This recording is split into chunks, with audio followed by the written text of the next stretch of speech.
Olen kulkenut teitä ja lentokenttiä, kahvikuppeja, satamia, kyliä, metropoleja. Joskus suunnitelma muuttuu jo portilla, mutta sehän kuuluu tähän ohjelmaan.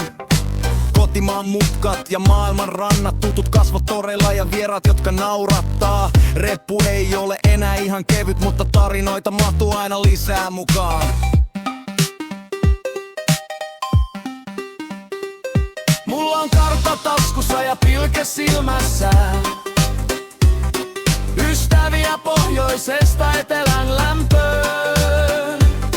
Jos tie vie harhaan, niin otetaan kuva, siitäkin saa vielä hyvän jutun pöytään. Ei kiirettä liikaa, ei pipoa kireälle. Elämä maistuu paremmalta hyvässä seurassa.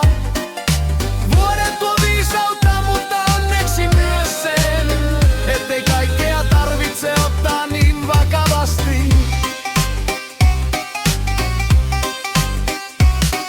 Kavereita Savosta, kontakteja maailmalta. Joku tuntee Panimon, toinen parhaat paikalliset kalat. Yksi puhuu sovelluksista, toinen golfista Taimaassa. Kolmas sanoo tule käymään, kyllä täällä tilaa on. Matkalla oppii, ettei maailma ole valmis, mutta kahvit pöydässä, sitä voidaan parantaa. Yksi idea, toinen nauru, kolmas muistutus. Älä tee raskasti, jos kevyesti toimii paremmin. Mulla on kartta taskussa ja pilke silmässä, ystäviä pohjoisesta etelän lämpöön. Jos tie vie harhaan, niin otetaan kuva, siitäkin saa vielä hyvän jutun pöytään. Ei kiirettä liikaa, ei pipoa kireälle. Elämä maistuu paremmalta hyvässä seurassa. Vuodet tuo viisautta, mutta onneksi myös sen, ettei kaikkea tarvitse ottaa niin vakavasti.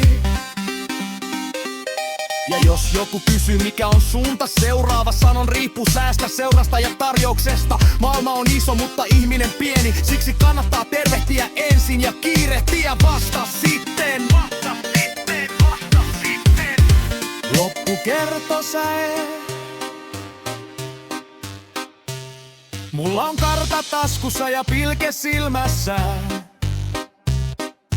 muistoja maanteiltä ja lentoasemilta.